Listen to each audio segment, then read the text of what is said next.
السلام علیکم۔ ایک عورت جب کھانا بناتی ہے تو وہ صرف کھانا نہیں بناتی، وہ ایک گھر بنا رہی ہوتی ہے، وہ بچوں کا مستقبل بنا رہی ہوتی ہے۔ وہ کھانوں میں مسالے نہیں ڈالتی، وہ کھانوں میں محبت ڈالتی ہے، بچوں میں احساس ڈالتی ہے۔ بچے ماں کی محبت میں ایسے ہی دیوانے نہیں ہو جاتے، وہ اپنی ممتا ان کھانوں میں ڈالتی ہوتی ہے۔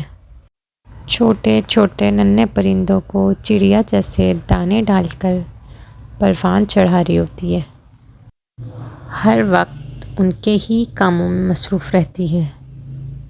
اور پھر جب یہ ننھے پرندے اڑنا سیکھ لیتے ہیں تو پھر ان کی راہ تکتی رہتی ہے، کیونکہ وہ ان پرندوں کو ابھی بھی ننھی چڑیا ہی سمجھتی ہے۔